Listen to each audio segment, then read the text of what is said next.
And I think that, again, that goes back to women helping women, women funding women, women promoting women, women sponsoring women, mentoring women.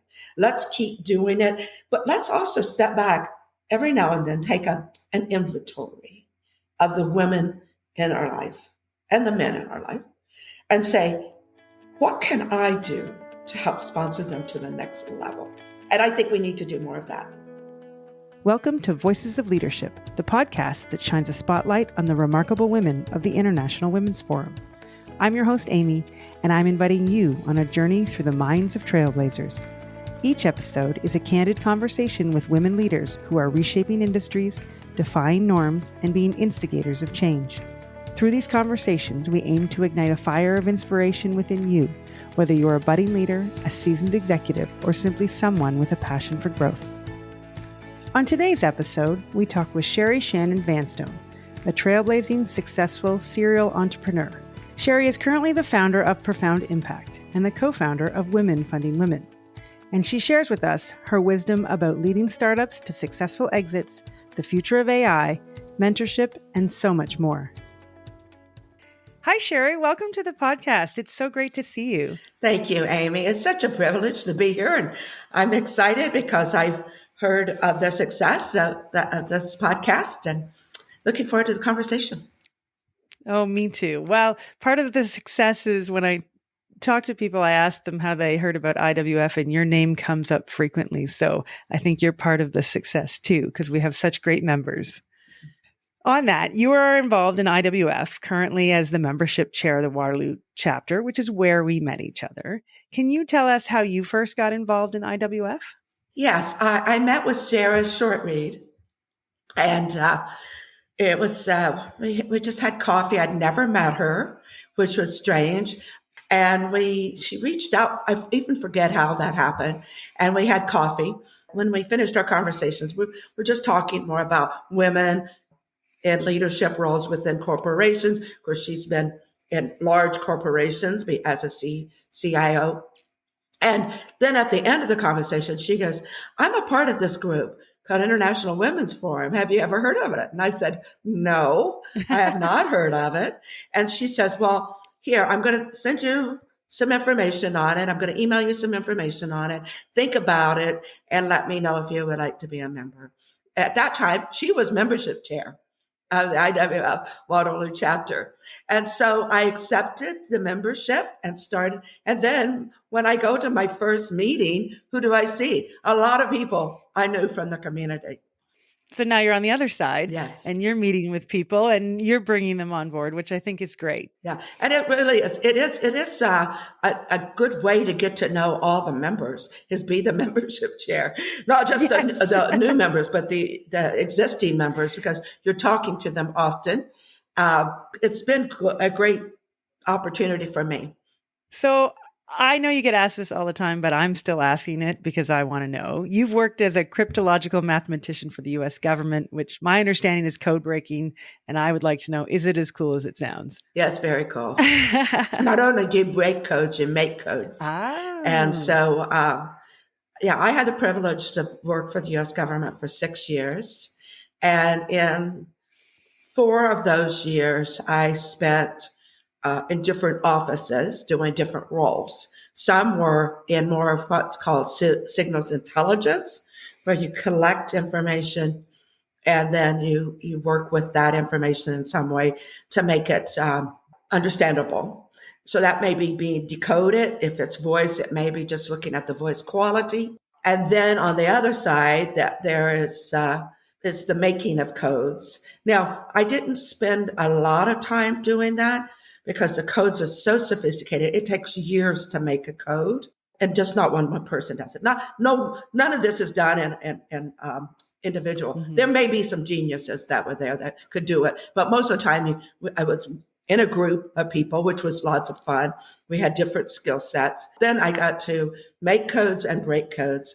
So, and even then when I left the government and went to Silicon Valley to an information and cybersecurity company, I was able to work on some new codes there in the commercial world. And so that was still exciting, even outside of the U.S. government. That's interesting. You don't often think about doing something like code breaking or creating outside of government. We often think it lives strictly in government. Yes. Now, I've read that you've called yourself a serial entrepreneur. What do you love about being an entrepreneur? I love that it is an opportunity to be impactful, and that's truly something that I want to do. You can start a company, create a culture, which is very important to me, a culture of inclusivity, respect, diversity.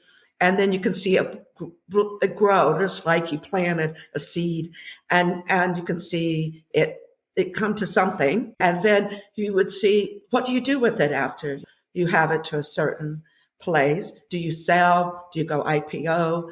One thing that I haven't done, which I would like to do, is stay with the company and build it to a unicorn status. And so I've had 2 IPOs and 2 acquisitions. So I've left maybe too early in the process, but we can touch on that later. But yes, I love it is that you're building something and you're involving other people, you're bringing together, creating a team. So that's what I enjoy doing. And you mentioned culture, which I personally like and am always very curious about. What do you think, or what has your experience shown? What are the good seeds you have to plant to grow a good culture? I'm always learning this because, it's not one and done. You have to continuously work at this. I do want to preface this with why I feel culture is so important is that I worked in Silicon Valley and I worked in a very toxic environment. Now, for me, I'm a strong woman. I was a leader, already had a great reputation in information security when I came to this company, and I could stand up for myself. So I didn't have a problem as much as other people had in the company. Although me and the CEO had yelling matches in front of people. He was a kind of individual that liked to berate people, put them down, but he wouldn't get away with that with me. So I stood up to him. But what I couldn't do is I couldn't protect everyone. I tried to protect my team as much as I could, but I was in Asia Pacific maybe 6 months of the year. So I wasn't in the office. And so when I'd come back and I'd find out the CEO did this and that, I'm thinking, okay. Anyway, I left that company because of the culture, because I couldn't change it. And I was hoping I could, even as a leader, as one of the senior management and one of the only women in senior management, I still could not protect these people from this culture. So I left. And that's why I came to Canada. Not necessarily for that specifically, but I came to Canada, interviewed several companies, and then decided to stay. And then that gave me an opportunity to help build inside as a foundation. I believe it's a foundational part of an organization. I believe you have to start with it. And I think it's part of your why, just like Simon Sinek says, start with your why. Mm-hmm. In an organization, it has to be part of your why. Why are you here? And then you build on it. And then I think you have to keep coming back and looking at it. And this is what we do at my company, Profound Impact. We keep looking at our why every year and saying, is this still our why? Because your why does change. And I think people should recognize that. When I left Silicon Valley, my why was I wanted to build companies based on a foundation of culture, of inclusivity, respect, and diversity. So I felt, okay, that's it. So, but that wasn't my why when I left the U.S. government, because I'd never started a company or never been with a startup before. So that would change. So again, I'm answering the question in a very verbose way, but it's like, I believe it's quite important. I also believe with that is a foundation of philanthropy and giving back to the community is also. So our why encompasses all that. Now, who developed the why? The whole team developed the why. But as we grow, we can keep coming back to this is our why. And then if we need to change it, we do it as a group. Oh, I love that. I mean, I love why. I love Simon Sinek. I love all of that, what you're saying. I was actually quite lucky. I saw him at, this is dating myself, but a Profit Magazine Top 100 event years ago. Like he was still using the flip chart and there were only 50 of us in the room and the whole thing. And it was fantastic. And I've been semi-obsessed with it ever since. So I love hearing you talk about that. That's fantastic. So you mentioned profound impact, Yes. and you mentioned your why. And my understanding from your tagline is your why is centered around connecting people to do great things. You mentioned you grew it together and created it together, but what are the origins of that why? I sold my last company in 2017. My last Trust Point was the name of the company, and we provided information security, cybersecurity for the driverless and connected vehicle. The company was purchased in 2017 by Robert Bosch, a private German company. And we could talk about that too, which is quite interesting. Why did I choose them? And why did they choose me and our company? But I stayed with them for a year of transition. And then March 31st, 2018, I retired officially. Or as I said, I rewired. And I thought, this is it. I'm just going to go and do my philanthropy and my community work. But I was talking to the University of Waterloo math faculty where my late husband taught. And I said, what if we could measure the impact of this organization? This also really started with my sister, who wanted to write a book about my late husband and started it. He passed away in 2014. She started it and then she handed it over to me when I retired. But then I went back to the University of Waterloo math faculty and said, I don't think this is about one person. I think this is about the organization. So how do you measure impact individually and organizationally? And then how would you visualize that impact to encourage others to have impact? So this is really how Profound Impact was founded, was to do that. And it started out that, and we built a platform we call it now Connection Impact. And this is where we bring together stakeholders such as alumni, faculty members, industry partners onto one platform. So that's where we came up with connecting great people, connecting them all together to do great things. So this is a global view of things. So that's where it started. And we still have that same tagline, but we've developed different products around that. So first, I'd like to say I loved what you said, rewire instead of retire. I think that I know many people that could probably use that never really retire. They just rewire. That's fantastic. So I might borrow that at some point. Now, for those not in the academic space, can you give us an example of how Profound Impact works? Well, this is one way we did it. It was through the platform. Mm-hmm. And that means it became, especially during COVID, we launched early. We're supposed to launch later, but May 12th, 2020, the University of Waterloo Math Faculty says, we have this event that we had scheduled that we had to move to virtual. Could you do it for us? And we did it on the platform. So the platform was a meeting platform, not only static, but also a dynamic one at that moment. Zoom was just coming out and taking its position in the marketplace. So we utilized that along with our platform. So that's one way we did it. The product that we are concentrating on now is called Research Impact, where we connect researchers to funding opportunities. And sometimes those funding opportunities require an academic researcher, an industry researcher or industry partner, and then the funding organization. So we use AI and big data to do that, to find a targeted, relevant match. So again, we're still connecting great people to even do greater things because there's a lot of inefficiencies in the research space. So what we're trying to do is target that, make it more efficient, and eliminate the dollars that are not going to research. We want every research dollar to be spent on fundamental and breakthrough research. And it's so important because finding funding is such a big part of it. And if you can ease the challenges with that, it's got to be so much better for the research, I assume. Yes. And this is all it's about. It's about better research outcomes. The system is archaic and it needs to be shaken up. And that's what we want to do. We want to be a disruptor in this space. we're on the journey. That's all I was going to say, what is it like disrupting academia? That's got to be a challenge. Yeah. It's not necessarily the academics themselves. It's the way funding is done. And AI is changing that quickly. In the last 14 months, I have seen many changes. What we're doing on this side, I'll call it the first side, the vetting side and targeting side, then the middle side where the applications are being written. ChatGPT can help with that.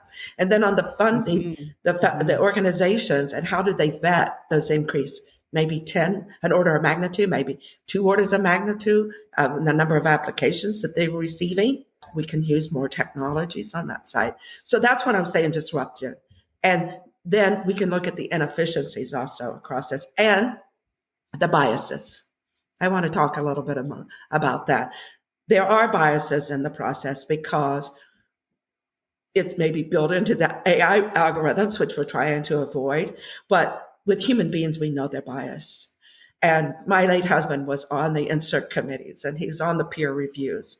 And it's often that the peer reviews are done the same way that they've always been done. And that puts in maybe an unconscious bias in the process that women are and minorities. There is a bias. I don't think it's conscious, but I know it's there. And we hope with AI that we can help reduce that bias. It just sounds so important work and fascinating. I'm actually pretty happy you brought up AI because I'd like to know your thoughts on AI in education. From you explained it, how it's used sort of at a high level research and vetting scenario. How do you think AI fits into more general education at the high school level or the undergraduate level, for example? It is a tool like anything else. It's a technology that can be used for good and for bad. I always try to look at the good side of it because that's what we're trying to do with how we use AI in our products is to make a human being more efficient and so that they have time to do what we call the higher value work, the higher value task. Ingesting a 150-page document doesn't make sense for a human being, but a machine can, and it can get those important factors out of that document. And then we can do this targeting, matching with the academic researchers and industry partners utilizing it. In the education space, I believe we should be using it. It's a tool. It's just like we use any tool. There will be, and there's already, curriculum that is being developed and on how to use the tool responsibly. And right now we're using tools that other people have trained, but young people today, you will be training their own large language models. They will be helping set up the training data. And that's where the biases can be reduced. Or I'm not saying eliminated because I don't know if that's possible because they're human beings. We're still always having human beings in the process. Yes. But if we could reduce the biases. So I think it's important, one, that we use the tools, AI tools that are being developed in education at all levels, because I think it's valuable. And the thing is that everyone should learn a little bit about AI. And I even took a course recently through Waterloo, the University of Waterloo Executive Program. What did you learn from the course? I learned really what a large language model does. And that it's, ChatGPT is just one example of a use of a large language model. So there's many different out there. We utilize AI. We use AWS, Bedrock, which has 10 different large language models. We do different models for different tasks that we do.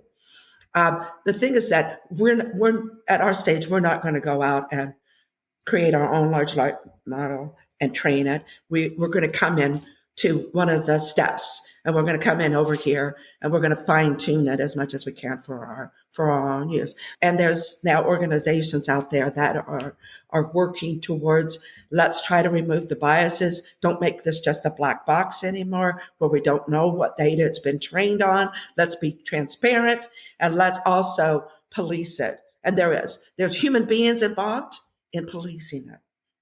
And they go, oh, that's a good answer. Oh, no, you can't say that. just being, like your grandmother says, you can't say that, exactly. Right? It's that kind of thing. Great analogy. So to me, I go back to your original question: is that should it be used? Will it be used? Yes.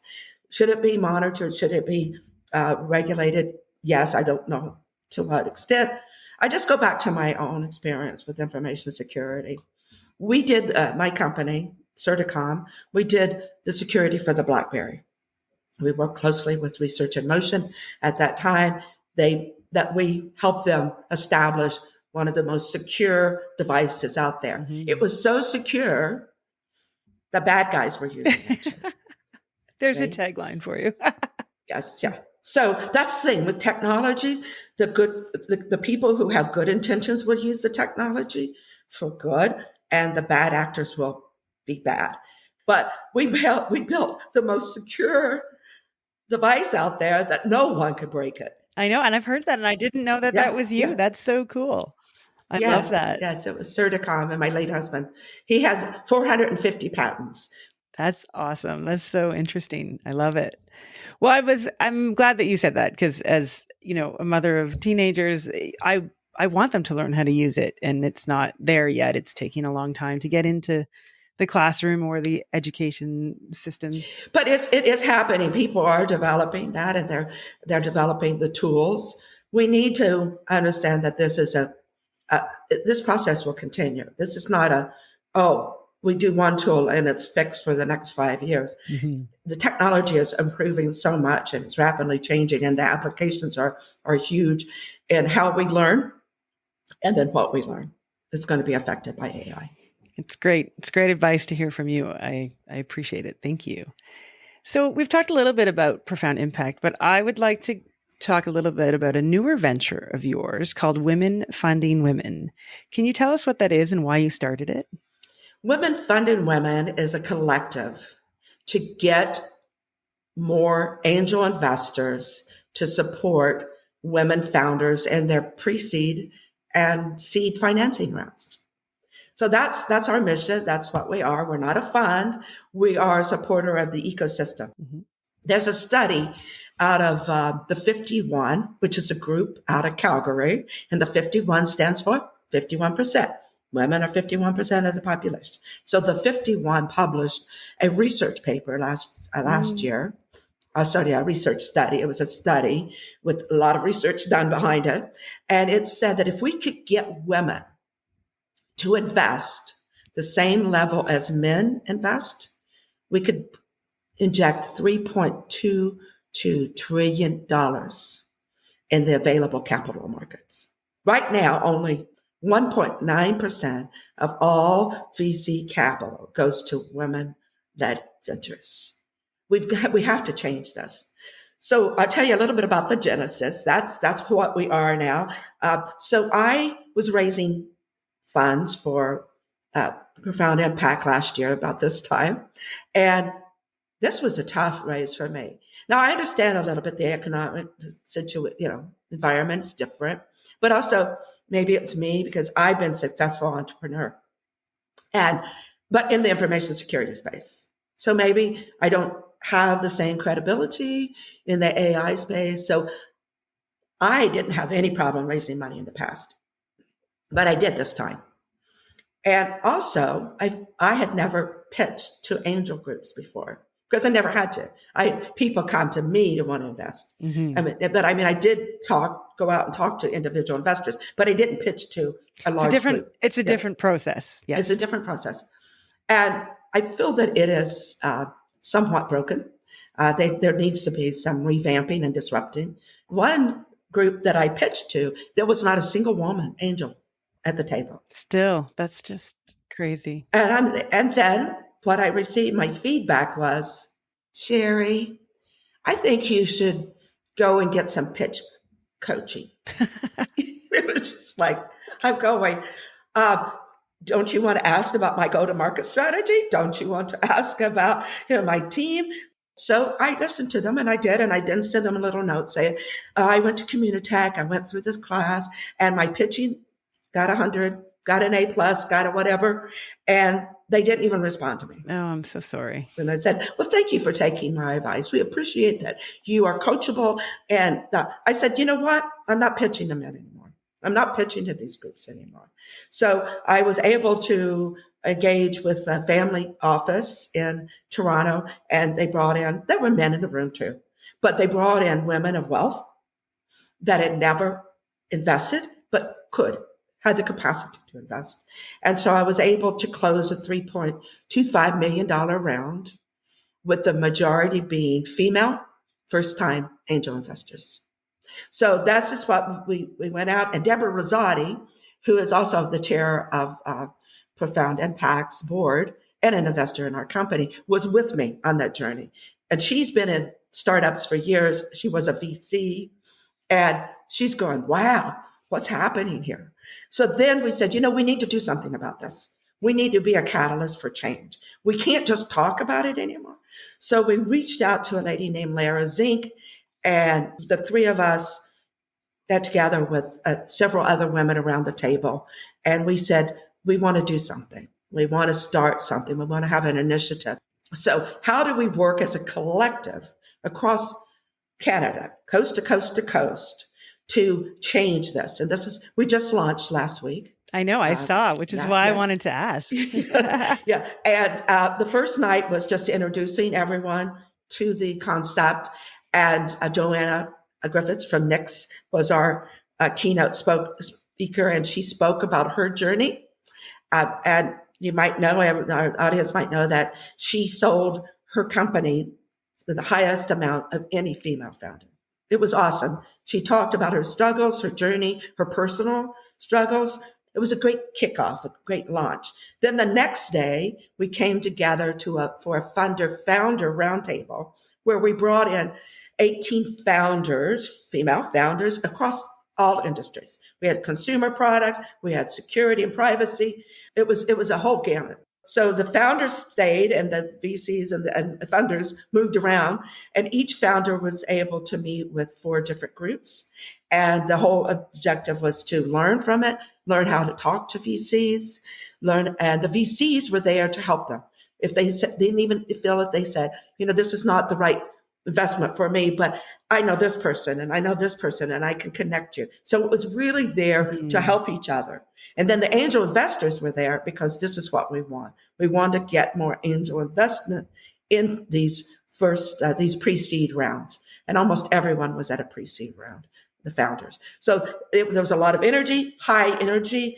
Everyone felt like, okay, this is great. This is what we should be doing more of. Now we have to figure out, how do we keep the momentum going. So how would women-led companies access the potential funding available? Well, the first thing I would ask them to do is connect us with Women Funding Women via LinkedIn. And then what we do is we're putting together resources, which will list all the founders, and we're sending that out to the VCs and to these women-led funds or women-focused funds. There's several of them. There's Sandpiper out of the East Coast. There's Spring Capital out of Vancouver, BC area. There's the 51 out of Calgary. There's the Firehood, Phoenix Firehood, and the Firehood in the Toronto area. So what we do is we want to disseminate this information to say, okay, these founders are out there looking for funding. And then we also want to encourage the angel investors. So what we're doing is I'm calling it a big directory. We're not a matchmaker yet. We might maybe even utilize Profound Impacts technology to do some of the matchmaking in the future. But I just thought of that. So write that down right now, quick. Yes. Anyway, we just launched. We would appreciate anyone who wants to become a part of this. It's Women Funding Women. You can find us on LinkedIn. That was a way to reach out, to message us. So please do that. For sure. Yes. That would be great. I mean, it's such a fantastic venture. I didn't know much about it. I waited to ask you, but I'm definitely going to dive into it because I think that there's lots of people that could benefit from what you've put together. So thank you for doing that. So I was listening or reading, I can't remember, about you, which there's lots out there. And I heard you say there is a talent battle today. We are seeing digital transformation across every industry. And with that, there is huge opportunity and challenge. Can you tell us some of the challenges and opportunities that you see and what you meant by that quote? There's a lot of movement. So that's the challenge. So when we set up, we started our why, and we put together our OKRs or KPIs, we call them OKRs, and we said we want to have every team member stay with us for at least 5 years. Now, the next year we had to say, let's have 50% of our team members stay with us for 5 years.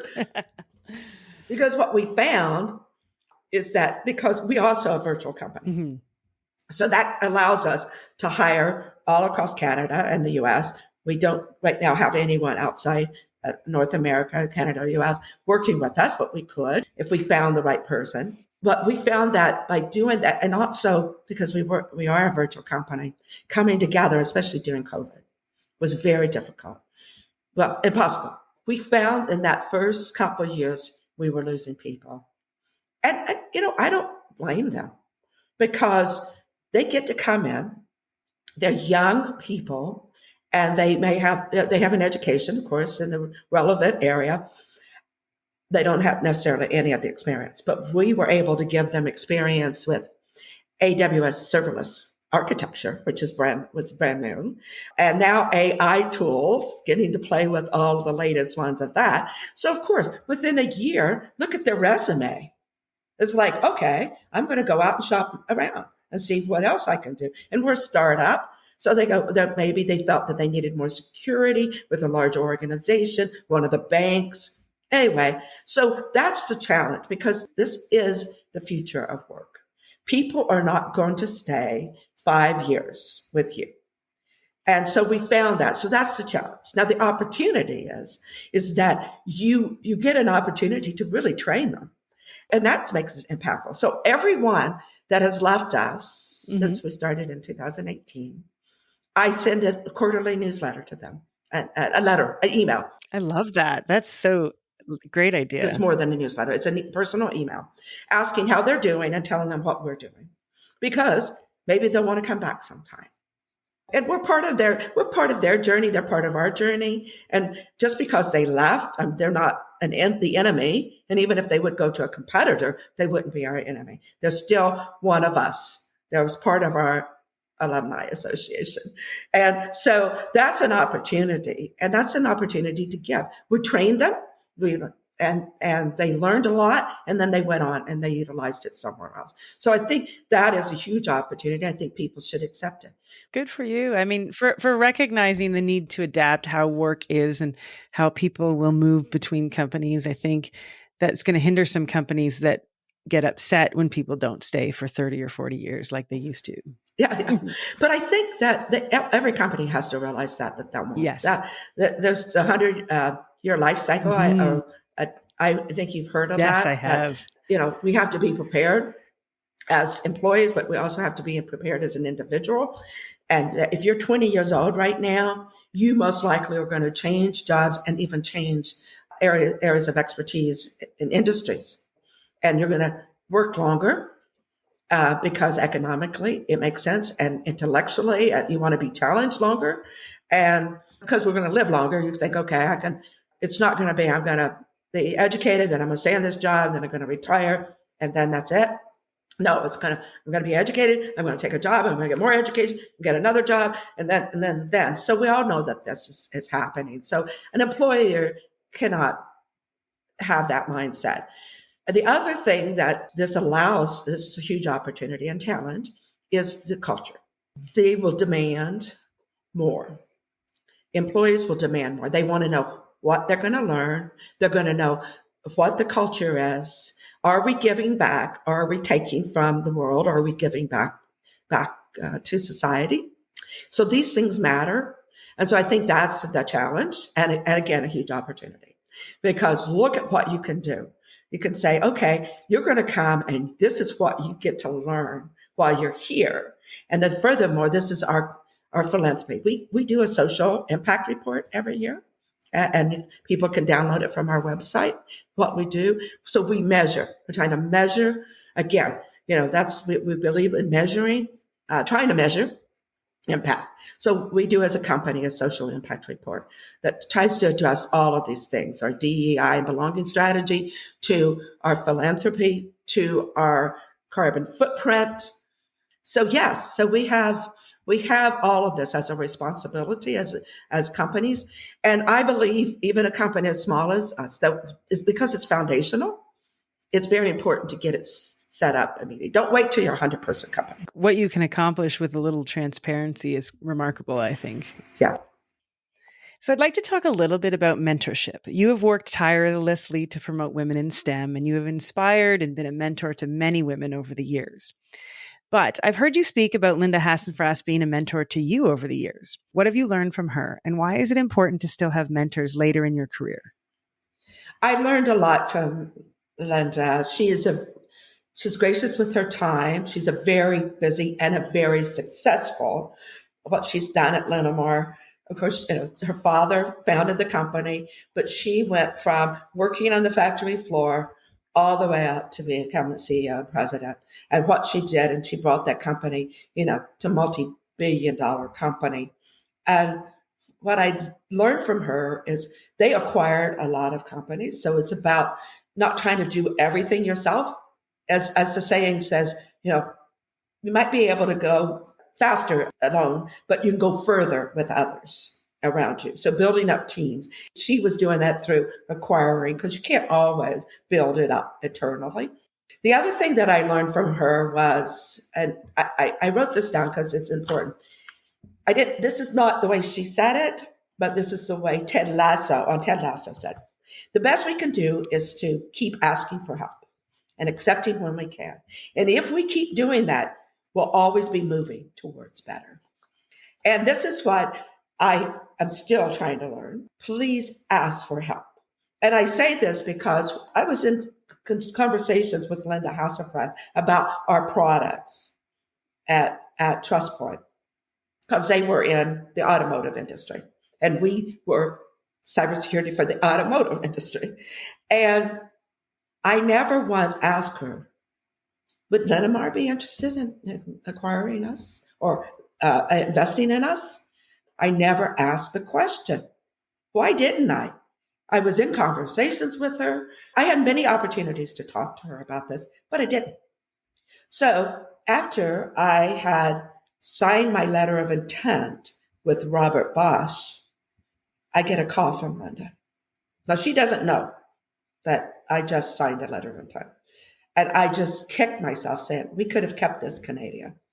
I needed a bigger player because I couldn't accept the T's and C's of the large OEMs like GM and Ford. So I needed a tier one, it's called, but I never asked her. But she was there. So my advice to everyone is to ask more. And I have to tell myself that every day. Ask for help. It's a hard thing to do, and it's something you have to continually do or you'll go out of practice. Women, I think, are harder because we think we need to be, we can't show that we're vulnerable, that we need help. We got to feel like we need to do it all by ourselves. And that's where it's even important, this collective, the Women Funding Women, is that we need each other. And I think that's very important. So I've learned from many mentors, and I have been a mentor to, and still am, to men and women. I have one mentee that I've been working with for 30 years, since I first came to Canada. And I ran into him the other day, and it's awesome to just say, I've been a part of that person's life. And he's bounced off so many new ideas and new technologies and new companies that he's been involved with. So that, and the young women that I have an opportunity to work with. Formerly, I was part of Lauren Scholars as a mentor, and then something called Fora. It was called Girls on Board, Get on Board, but now they're called Fora. So there's many different roles I've taken on, especially, of course, women in STEM and young women in STEM and mid-career women in STEM, and then those research chairs in STEM. So all of this has been a wonderful journey for me. Well, we thank you, all of the people I know who you've mentored. Well, I don't know all of them, but I know that you have spent a lot of time doing that. And I think we could have a whole podcast series on the people you've mentored and all the great things you have helped them with along the way. So I'm sure that all of them would thank you for all the work that you've done. So what's next for women in leadership then, do you think? I think working, us helping each other. I think we can continuously do that. We can be mentors. We can be mentees. We can be mentors. We can be sponsors. Now, sponsor is not the same as a mentor. Okay. Tell us a little bit about that. A sponsor is somebody who will go to bat for you and recommend you. So I find this interesting because sometimes we forget who we're surrounded by. We're very lucky, Amy, that we're with the International Women's Forum. These awesome women. And it's really a very safe place to be because you don't feel like you're competing. No. You feel like you're there to celebrate each other and to really promote leadership. And I think we need more of that. Why I say that is that sometimes we forget to do that. We forget to sponsor. So, for example, I'll tell you, I meet this lady through a friend of mine. Her name is Nancy. Now, Nancy doesn't know me that well, but she sees who I am. She sees what the work I'm doing at Perimeter with the Emmy Neuter Council. She puts my name forward for an honorary doctorate at Western. Now, I'm not affiliated at all with Western. And she did that, not really knowing me that well. Maybe that's why I said maybe my friends wouldn't do that, but she did. And I'm thinking she sponsored me. And I think we need to do more of that, where we put people out there. We say, you know what? Amy's looking to be on a board of directors, and I am going to look around and see if there's any boards that I know. I think we as women leaders need to do more of that. We need to say, how can I help you? Maybe I can't help you myself. Maybe I can't put you on my board, but I could introduce you to someone else. And I think that, again, that goes back to women helping women, women funding women, women promoting women, women sponsoring women, mentoring women. Let's keep doing it. But let's also step back every now and then, take an inventory of the women in our life and the men in our life and say, what can I do to help sponsor them to the next level? And I think we need to do more of that. And I think, as I said, I think we need to be intentional. I'm going to do this every quarter or every 6 months. I'm going to sit down and look, who can I sponsor and how can I help them and help raise them up and promote them? I really love that. I love the intentionality of it, because when we're intentional, we accomplish a lot more. For sure. Yes. Thank you so much, Sherry. This has been a wonderful chat. I've learned so much about you and all of the things you have done and all of the things you're going to do. And I appreciate you taking the time. Thank you so much for being here. And thank you, Amy, for this opportunity. And thank you to the listeners. Please reach out to me. I'm on LinkedIn. Everything will be in the show notes. Everything you talked about. It's going to be the longest set of resources we've had yet. Thank you. Thank you. Thank you for listening today. If you enjoyed this episode, please take a moment to rate and subscribe to our podcast. When you do this, it raises our podcast profile so more leaders can find us and be inspired by the stories our Voices of Leadership have to share. If you would like to connect with us, please visit the Voices of Leadership website. It can be found in our show notes.